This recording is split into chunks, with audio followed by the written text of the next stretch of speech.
Hello and welcome to the program. I am Imonia Marere.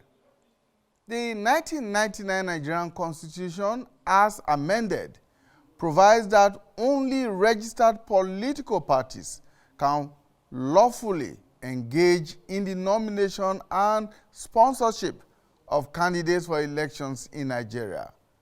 The Electoral Act also requires parties to have specific structures from the ward to the national level.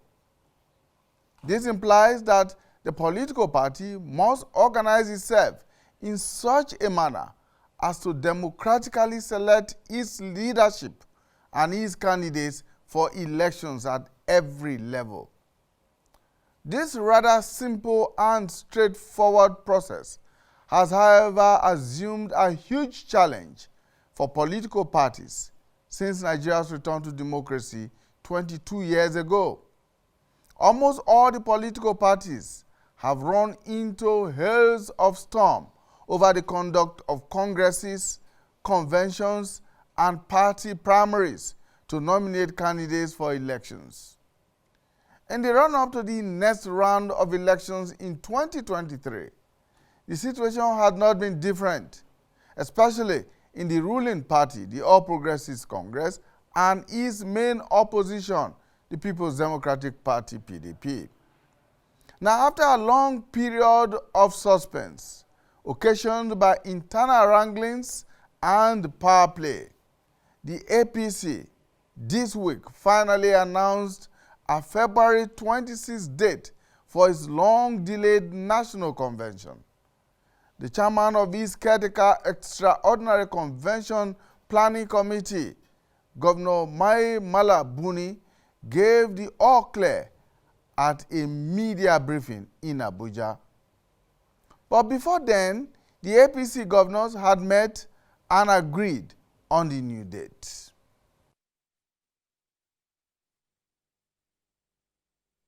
We noted all the misrepresentations in the press that and said to seek to correct that the Progressive Governors Forum is one united body, as you can see evidently from the attendance. We have agreed and they will announce a date in February, but the announcement comes from the party. It's a party decision.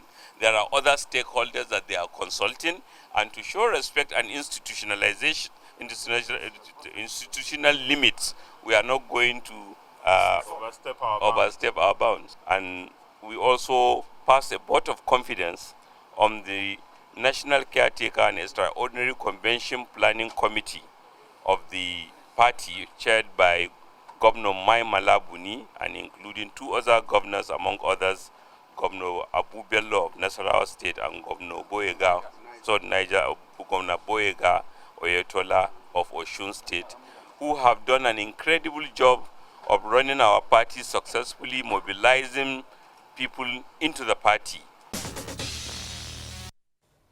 But the choice of February 26 appeared to throw up another confusion as it coincides with the date already fixed by the electoral umpire, the Independent National Electoral Commission, for the conduct of 6 by-elections in Akure North, Akure South Federal Constituency, Jos North, Basa Federal Constituency, Pangshin South State Constituency, Ogoja Yala Federal Constituency, Akpabuyo State Constituency in Cross River State, and Ngokpala State Constituency in Imo State. The APC is expectedly fielding candidates in all these constituencies in the by-elections, and 2 weeks before then, INEC and the political parties will be involved in the Federal Capital Territory Area Council elections on February 12th. Now, is there a possibility that the convention could be shifted again to accommodate these elections? The controversy over the conduct of the National Convention has been a long drawn one. As at the last count, about 14 state chapters of the party are polarized down the line. They include Lagos, Bauchi, Gombe, Osun, Imo, Ogun, Enugu, Oyo, Plateau, Ekiti, Kano, Kwara, Taraba, and Zamfara states. Now, President Muhammadu Buhari had, in a recent television interview, warned that the APC might lose to the opposition in the 2023 elections if its internal squabbles were not resolved before the convention. The crisis has been further deepened with the discordant tunes being played out by APC governors, some of whom showed open hostility to the Convention Planning Committee, led by one of their own. There have been at least 7 cases challenging the legitimacy of the Buni-led committee and its decisions since it was inaugurated on June 25, 2020. Now, only recently, 5 aggrieved party members also filed a suit against the planned February convention. The plaintiffs in the suit, which was dated January 4, 2022, are praying the court to stop the Buni-led caretaker extraordinary convention planning committee from going ahead with the scheduled convention. Political pundits have strongly posited that political parties in Nigeria must, as a matter of urgency, strengthen their mediation mechanisms for resolving internal conflicts. Now, some other questions that are thrown up or that arise in dealing with these resolution of internal party conflicts are the intra-party conflicts likely a reflection of their inability to perform functions that could enhance the stability of the polity? Can these conflicts cause friction in executive-legislative relations? Is this a sign of weak leadership in the ruling party?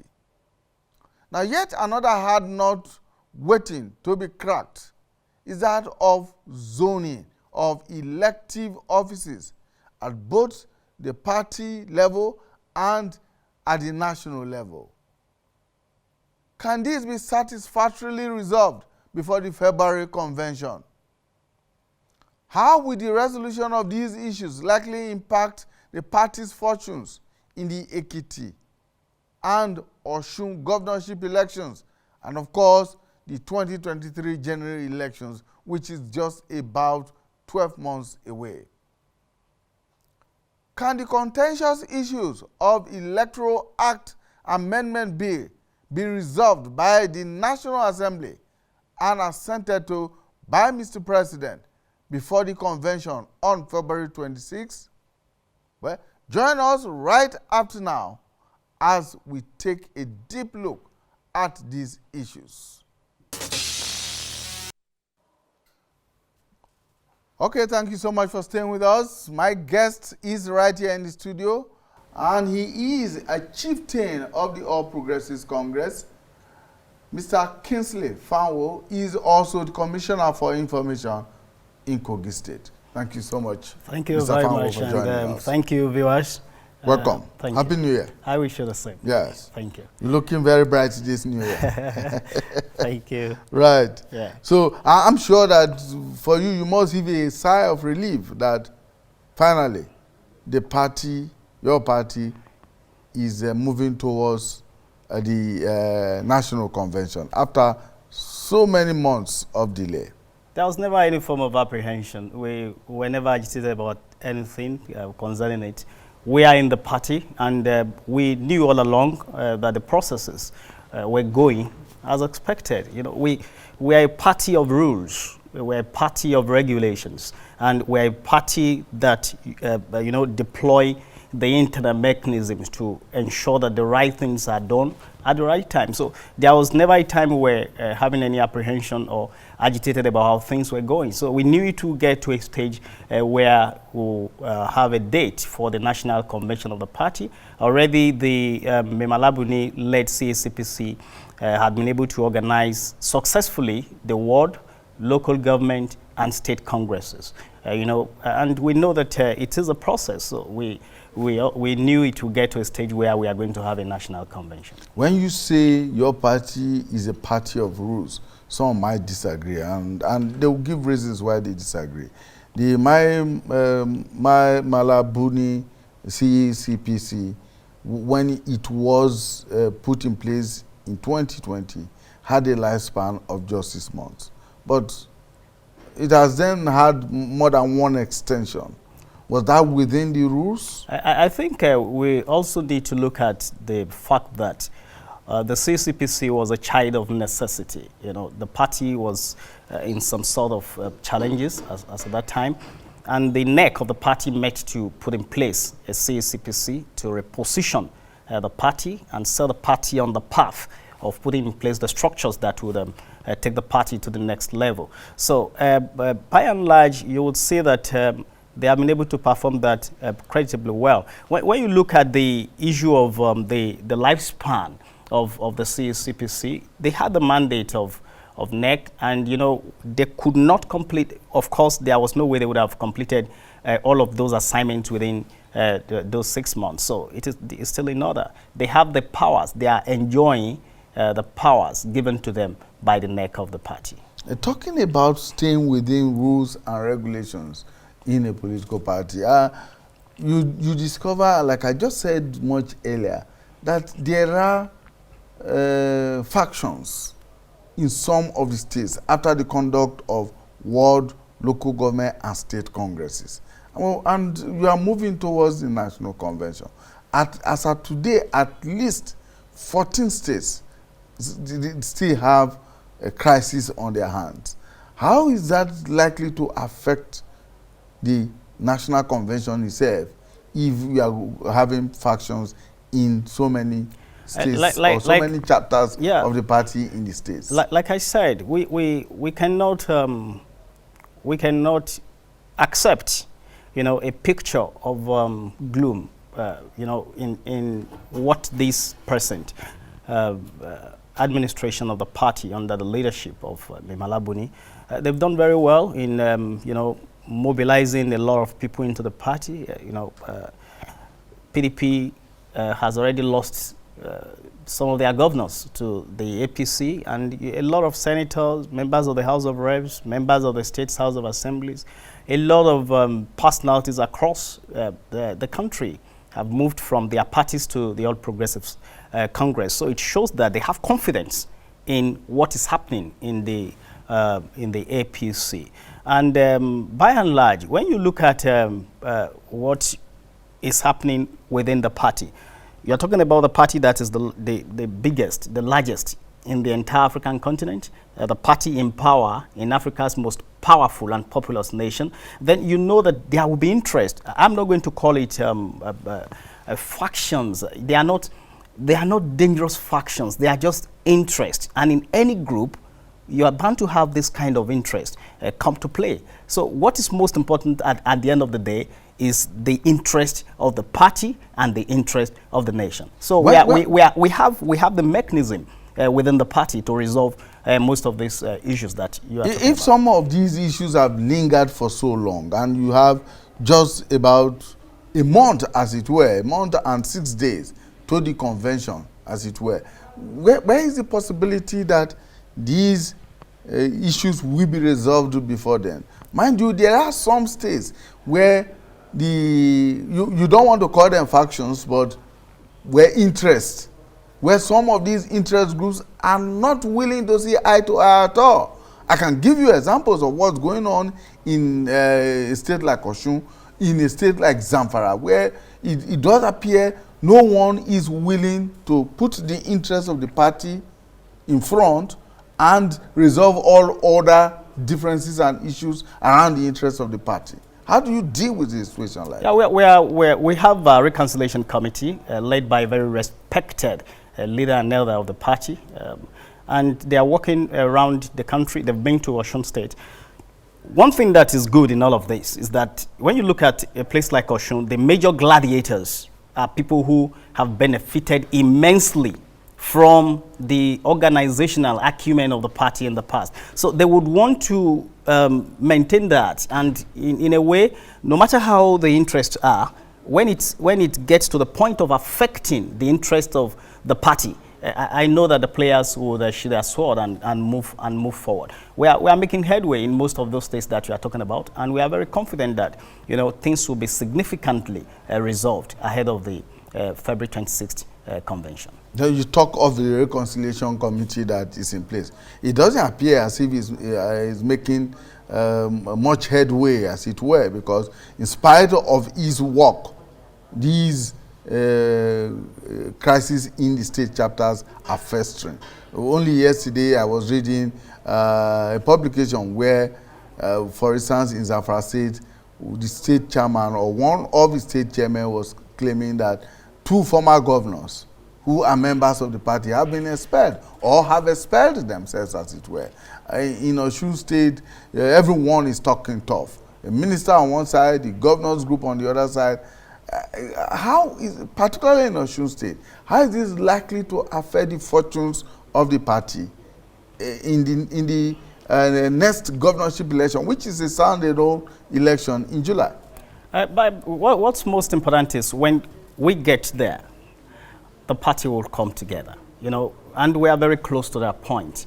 In many states, you are referring to states where we are still having some of these issues that are ongoing. But, crises have been resolved successfully in many states across the country as we speak. But in those states that we are still having a lot of challenges, I'm very confident that the committee will do a good job between now and February, and we'll have a one united family ahead of the convention. Does it speak well of the party that there are crises in as many of its chapters as possible? We have just talked about some that have been resolved, some that are still pending.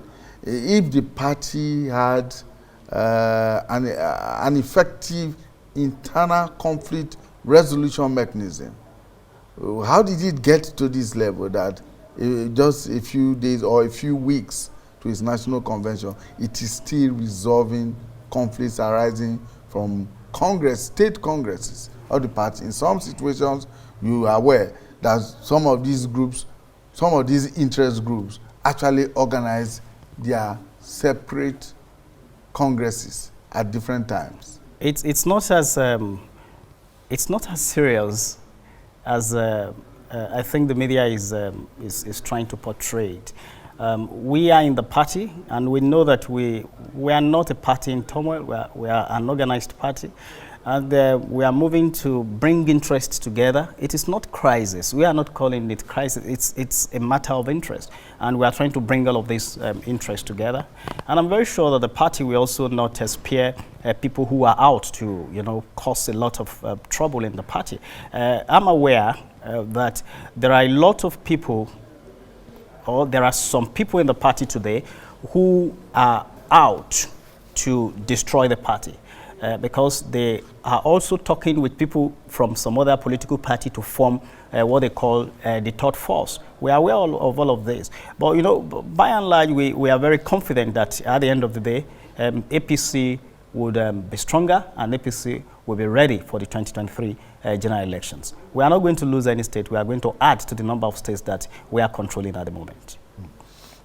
Well, I hope that happens. But there are those who feel concerned that for a party that is the ruling party at this point in time in Nigeria. That is the reason. The fact that it is the ruling party is the reason you have some of these contentions and interest, because everybody knows that there is no way APC will lose the general election of 2023. So because of that, they want to situate their interest within the interest of the party that they are confident will continue to lead the country beyond 2023. So that's the more reason you have such contentions and interest attrition.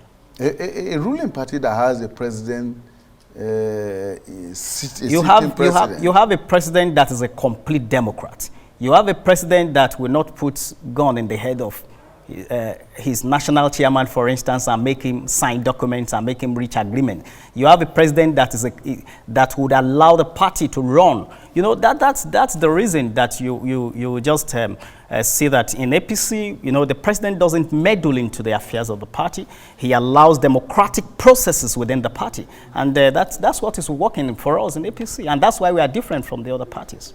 Some people will see it the other way around, that you have a sitting president and yet he has not demonstrated enough leadership to keep the party together, make it, as intact as possible. Where you don't want to call it crisis, but crisis festering in every corner of the party. You know, by the structure of the party, you have the president as the national leader of the party.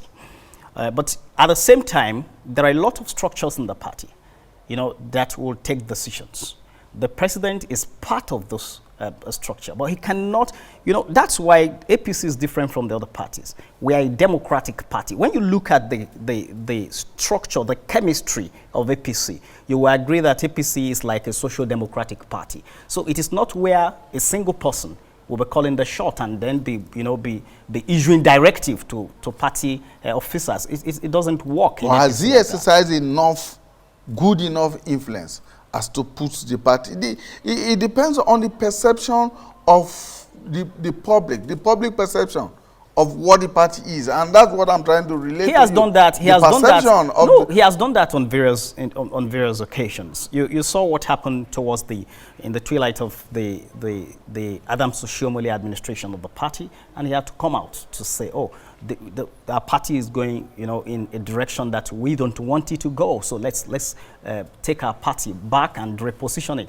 And you know, he stepped in as as the leader of the party to make sure that the right things were done. And you know, recently when we're talking about this convention, you just read it out just now, that he came out to say, "Oh, we need to go the right way." He was not really talking about squabbles. He's talking about what we need to do ahead of the 2023 general elections, which is about looking at this interest, bringing the interest together to build the larger party interest and ensure that we are ready for. Was that not an acknowledgement by the president in that interview that yes, everything is not right in the party, that there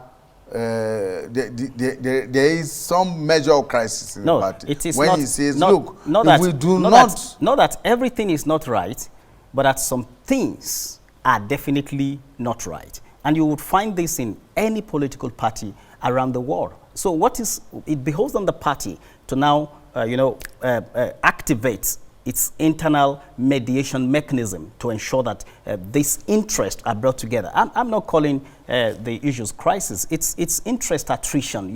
You have people with different kinds of interests that are not the same. So what you need to do is to bring their interests together for the common interest of the party. How effective are those internal mediation mechanisms? How effective have they been in resolving all these differences in interest that you speak about? Largely, they've been very effective.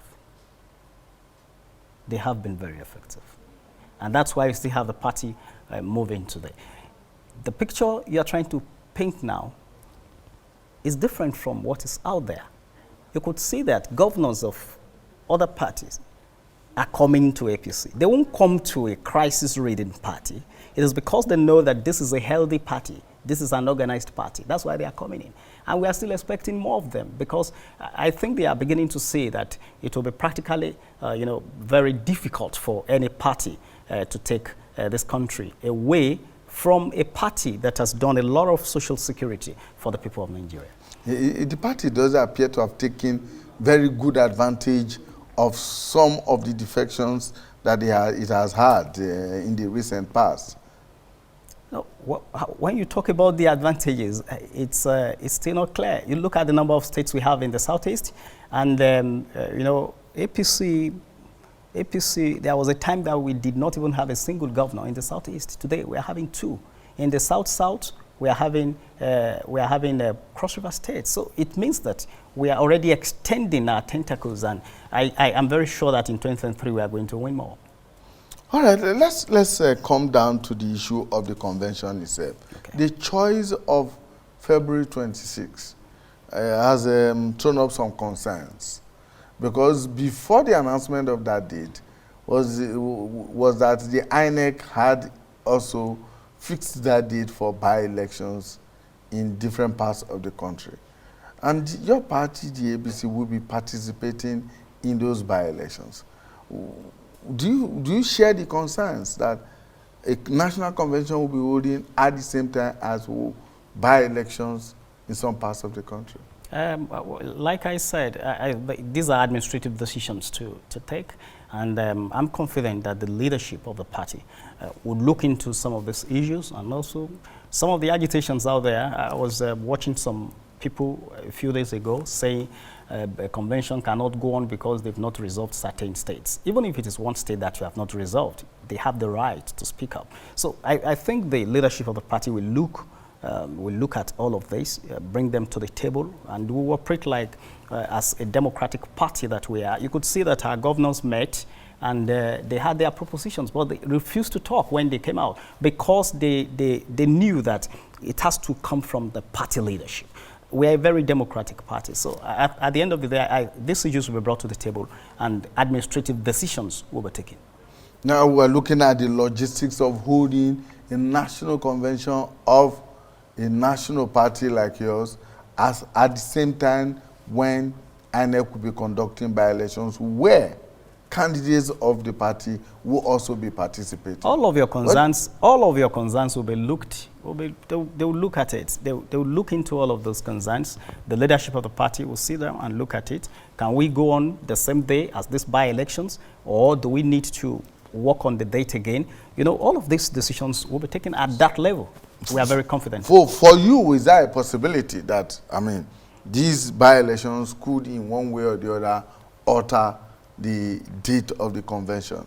And will it be an acceptable thing to do when it does happen, if it does happen? My opinion won't count here. It's going to be the opinion and the pulse of the party at the national level. The CSCPC would sit and look at this and then take a decision. Any decision they take, we are loyal party members who follow their decisions.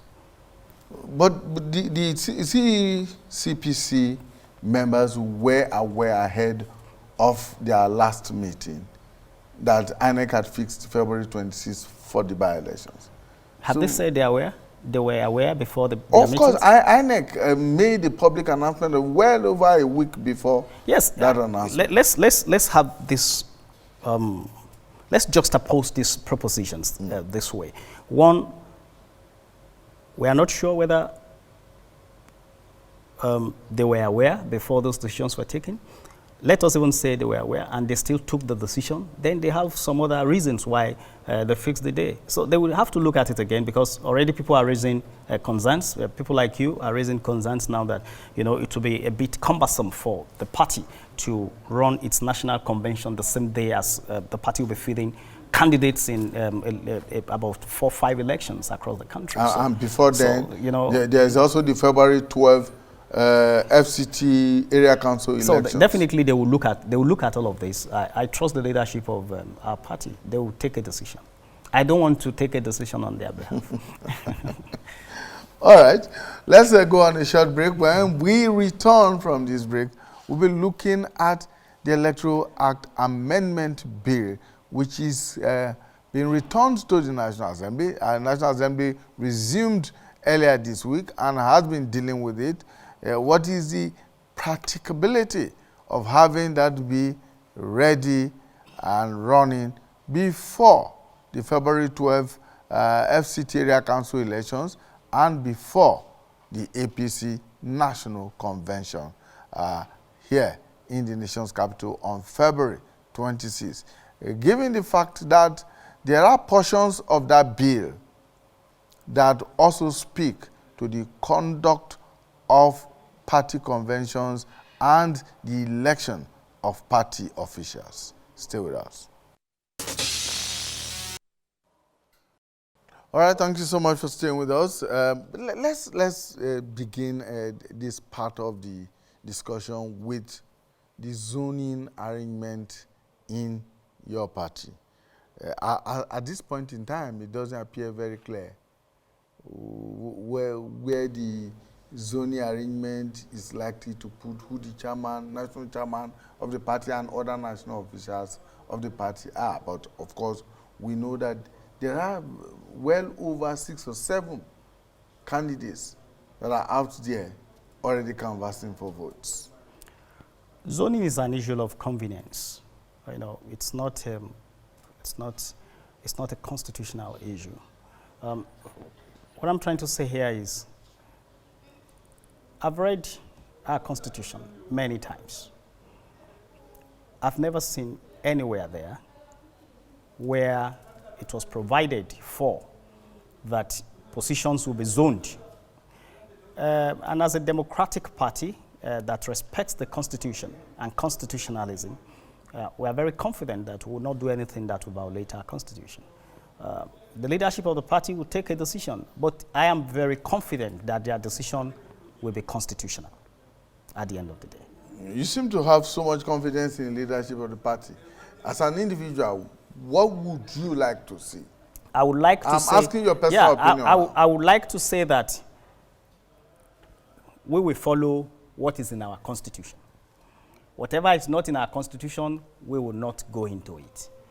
And I am sure that... you have said that zoning is alien to our Constitution. We don't have it's an arrangement of convenience. Convenience, yeah. And so if you adopted it. Yeah, that's why I said. You adopted it in 2015. Personally, when you are going to, if you talk about the constitutionality of zoning, then it's not in the Constitution. Yes, but when you want to talk about the arrangement of convenience, then you will now say, okay, let's sit down and have an arrangement. Let's have an agreement. Do we zone or do we throw it open? Then, if there are aspirants from every part of the country, on what ground are you going to tell someone that is not qualified to contest for the chairmanship? You know, all of this would, you know, it would come out. That's why you have various committees that would be announced by the party. They would sit down and work very hard to ensure that we do what is right politically and constitutionally. Zoning has always been on the table as part of the discussion over time in almost every political party, and your party is not going to be any different. You cannot be doing the same thing the same way and expect a different result. You know, if it had always been part of the conversation on the political table for a long time, I think it's time we begin to talk about capacity, competence, and readiness to lead instead of restricting this kind of a thing. So I'm very sure that at the end of the day, people who want to lead will come out, and the delegates of the party will also come out to decide. Almost all of those who have already indicated their interest in running for the leadership of the party today, as of today, are from one part of the country. Almost. Almost all. Yeah, you are saying almost. So it means that it's not all. And it also means that because of the time, you know, you cannot, you can't say that others will not come out. So let's look at, if at the end of the day, everybody that came from, that came out to contest are from one zone, then the election will happen and the chairman will be elected from that place. But if you have people from other parts of the country, you cannot exclude them from also contesting. So I think we have to wait and see how this pans out in the next couple of weeks. There's also talk of consensus candidates or consensus building within the party towards the national convention. It depends on the agreement. It depends on the decision of the leaders of the party. It depends on what is contained in the constitution of the party. All of this will come to play in taking all of these decisions. You keep talking about the leadership of the party, Do the membership or members of the party not have a say in what the leaders eventually do or say? Leadership. Is leadership. there an imposition from the leaders? Leadership is a product of followership. The followers give their powers to the leader to take decisions on their behalf. So when you take decisions on their behalf, you know, that's what you call leadership. We are not seeing much of the views of the followers in this regard right now. I'm a follower and I'm giving a view here.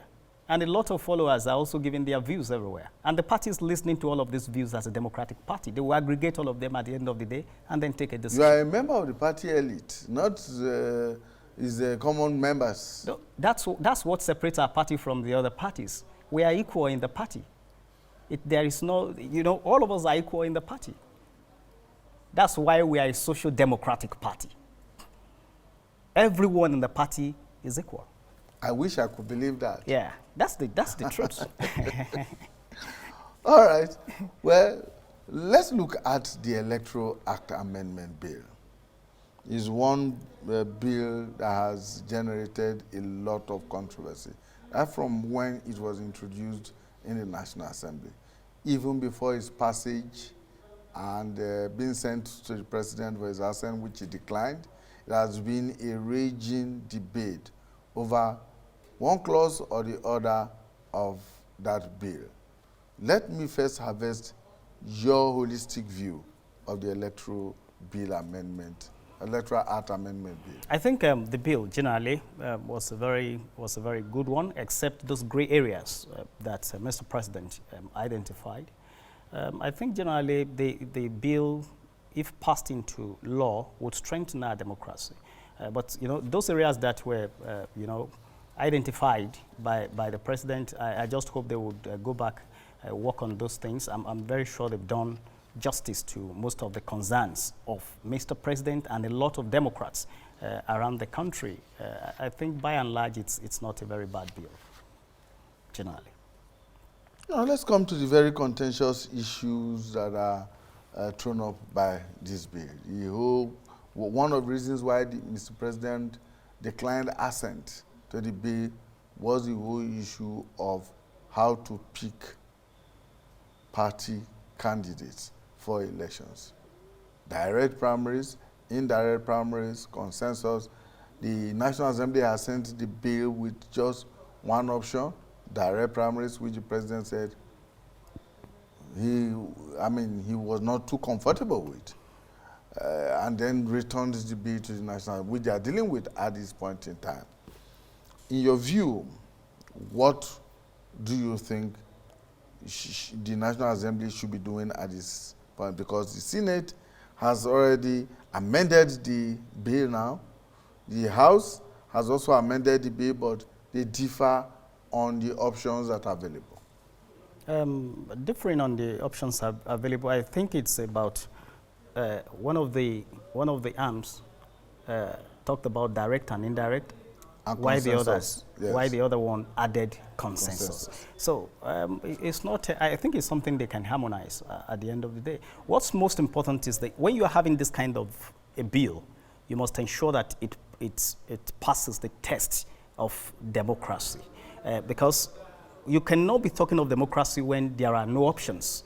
There must be options that people could choose from, and that's why when you have direct, indirect, and consensus, any party can, even the same party can adopt different modes depending on the location. So like APC, for instance, in the last dispensation, there were states where direct primaries were adopted, there were states where indirect primaries were adopted. So when you try to democratize the process, I think that's what the president was telling the National Assembly. Is consensus a democratic process?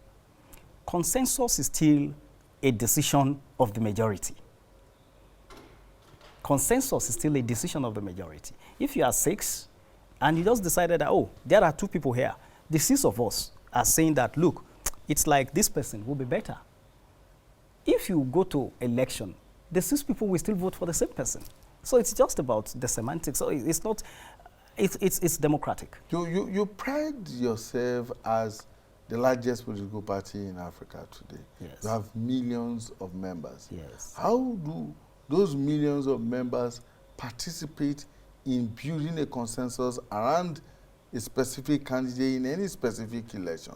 How practicable is that? Is it not a decision of the party elite like you who will sit down somewhere and decide that Mr. Fanwo is the best candidate for this That's why office? I said it depends on the election you are having. And when you talk about these millions voted from the ward level to elect those who will represent them at the ward level. These millions voted at the local government level to decide who will represent them at the local government level. These millions also participated. So they have arrogated their powers to these representatives to exercise on their behalf. That's the indirect form. Yeah. When they come for a convention, so if you have given me, as you are going for if you have given me your power to represent you, you are 1,000. Then I can go back to you and say, okay, you have asked me to represent you. What do I do when I get there? They will say, okay, we want Mr. A, so vote for Mr. A on our behalf. It is still their votes. Yeah, but that exactly does not explain consensus. No. It's more of an indirect when process than consensus. That's why I'm saying that consensus depends on the election you are having. You understand? If you look at 2019, there was no state in Nigeria where APC adopted consensus. You understand? It depends on the election. For instance, if you want to nominate a councillorship candidate at the ward level, you could easily gather the members of the party at the ward level and talk about consensus. How practicable is that for, say, a governorship election or a presidential election? The president himself was a beneficiary of direct primaries in and that's why we did not. 2019. And that's why we have never adopted it. We did not adopt it in 2015. We did not adopt it in 2019 because we are also looking at the practicality that you are looking at now. So, in your view, it could work at certain levels and may not work at maybe another level. Yes. Where the numbers are. That's my opinion. That's my opinion. Okay. Yeah. So the question now is there a possibility that this bill could be done with by the National Assembly, passed on to Mr. President, and assented to before your convention? I wouldn't know because I think the leadership of the National Assembly will be able to answer this. The President is always ready to sign bills into laws that will help the nation grow. So if they bring it back to him and he finds it suitable for the nation, definitely I'm very sure it will be signed into. But you know, he will not go there to go and coerce them to bring the bill. So they will have to work on it and then bring it back to him. Let me play the devil's advocate here. When the president sent that bill back to the National Assembly, he suggested the options of direct, indirect, and consensus. Supposing the National Assembly sends this bill back to the president without one of those options is specified, say for instance, they take out the consensus option, do you think he will sign it? It will still be at his discretion to decide whether he will want to sign it or not. But if you have direct and indirect, for instance, you've expanded the scope. And that means you've somehow democratized the process. So the president might consider signing it. What would be your wish? That he signs it or he does not sign it? What would you wish as a party member and as a Democrat? And as an unrepentant Buharist too. Oh. I will want him to sign what he thinks is best for Nigeria. What he thinks is best for Nigeria, yes. Not what is best for Nigeria. What he thinks. What he thinks is best. No. His decisions, like this one, he thinks, he thinks that just restricting Nigerians to direct primary would not be in the best interest of the country. And that is what is best for Nigeria at the same time. You understand? Yes. What he thinks may not necessarily be what is best for Nigeria all the time. I agree with you that what he thinks is best might not necessarily mean. That is why he's not taking the decisions alone. That's why he has one of the best attorney general in Africa working with him to take these decisions. Okay, let's talk more about the party convention. Like you said, noted earlier on, there are various interests within the party that are pulling the party in different directions. Do you see a party more united after February 26, or do you see a situation where there will continue to be more divisions along interest lines at the end of the day? You can never take interest away from any political group.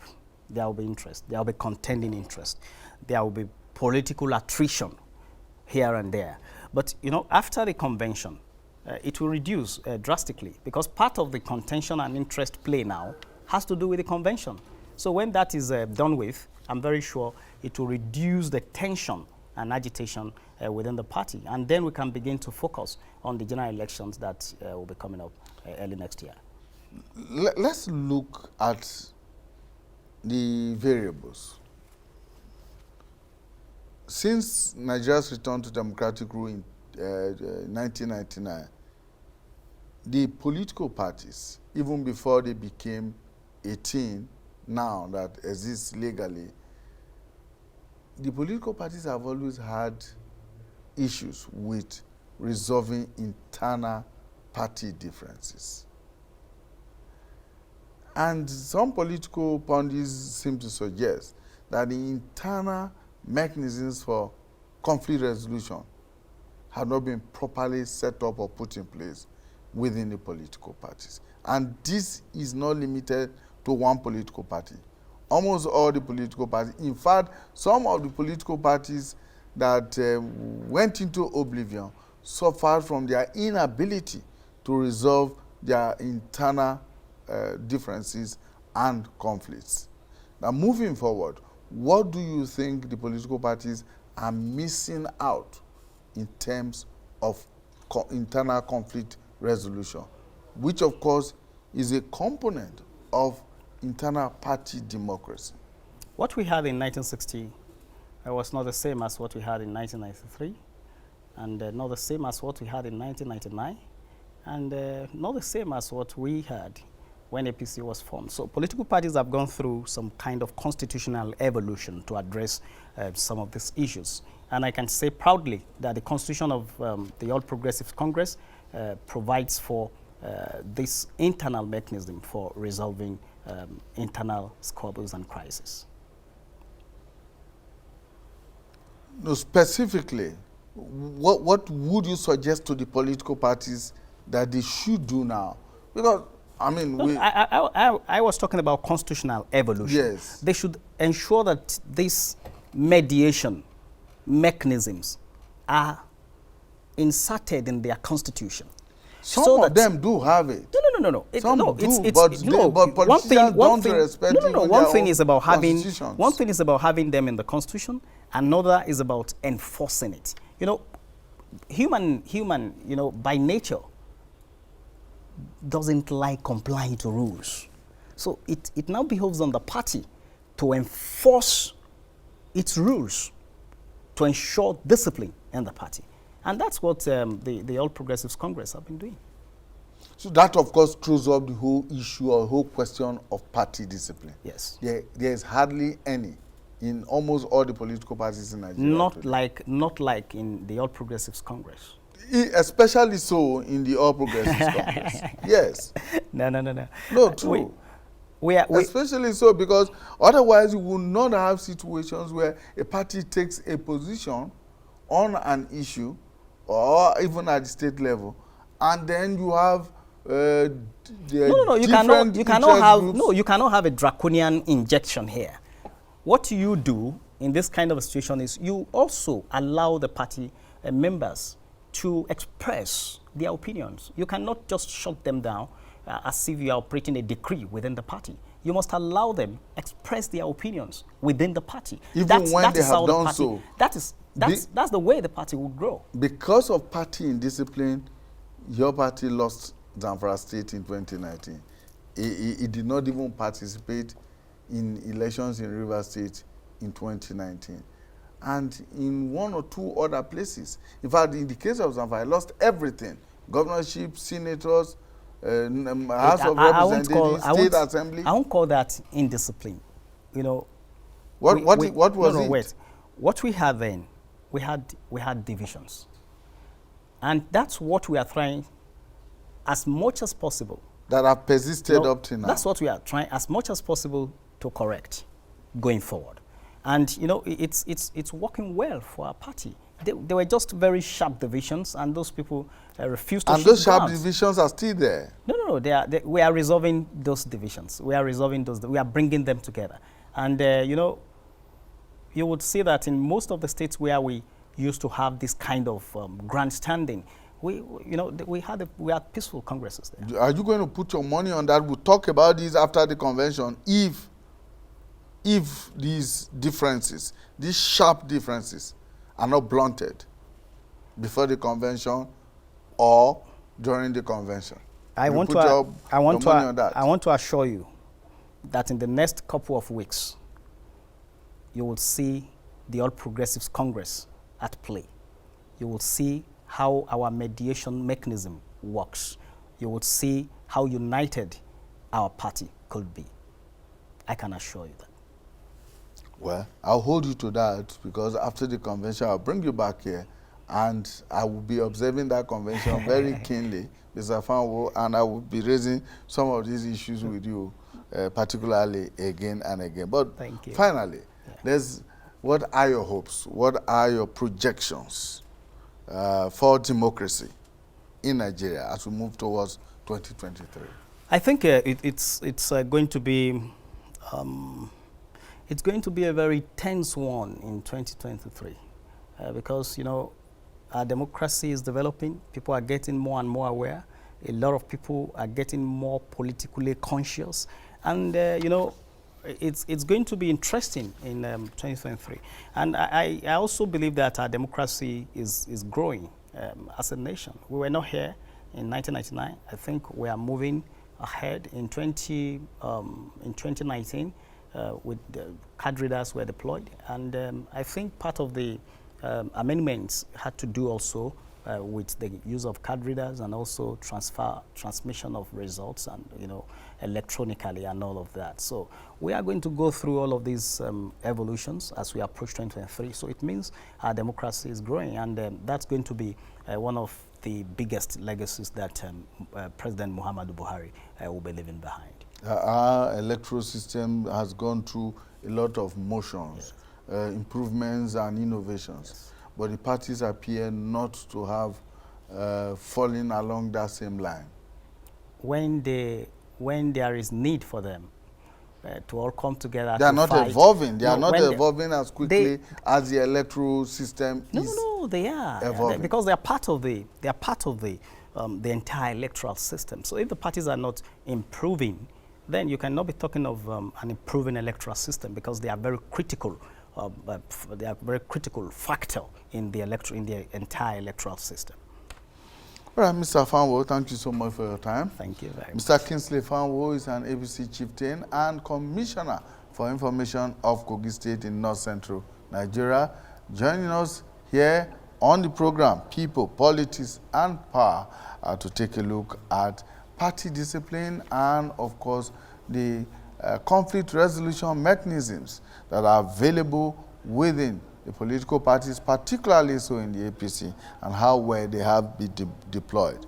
Thank you for spending your time or part of your time with us on the program today. We'll see you very soon. Bye for now.